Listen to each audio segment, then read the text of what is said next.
Today we're joined with Ms. Julie Pecina, who's going to talk to us about intellectual disabilities. Intellectual disabilities at one time was called mental retardation, but it now goes by ID or intellectual disabilities. Today, Ms. Pecina, how's it going? It's going great. How are you? Doing pretty good. Good. So, tell us everything you know about ID. Okay, how much time do you have? Well, as you said, it was formerly known as mental retardation, and we still use that term just so that students know what we're talking about when we're lecturing in class, of course, but it now goes by ID. So with these students, the main thing is repetition with them. So they're going to have a hard time learning a new concept and retaining that skill. They're going to have a hard time, it's a special ed term, we say generalizing information. That means once they learn something, a certain concept, it's hard for them to apply it in a different setting. So for example, if they learn 2 plus 2 is 4 in my classroom, it's hard for them to translate that at Walmart, and $2 plus $2 is $4. Or at H-E-B, 2 oranges plus 2 oranges is 4 oranges. So it's going to be a lot of repetition with them, presenting information in a variety of ways, short instructions, kind of to the point.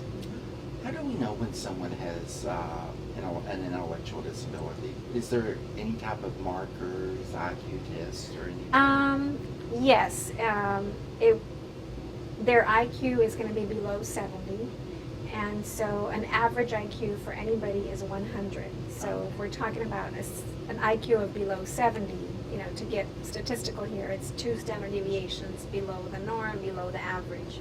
So that's one of the indicators. And another one is we say they have deficits in adaptive behavior.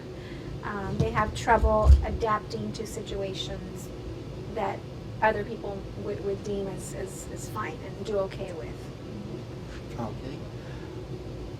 When you have a student that has an intellectual disability, do you keep them in the general ed classroom, or do you send them to somewhere else? Well, of course, that's an art committee decision. The ARD committee, admissions review dismissal, they would determine the actual placement.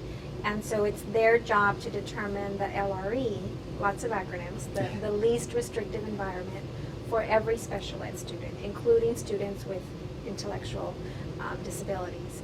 And so part of that decision is going to be what is the level? Are they high functioning? Are they low functioning? There's actually 4 specific levels: mild, moderate, severe, profound. And so each one is different. And so each one, there's one higher than the other, for example.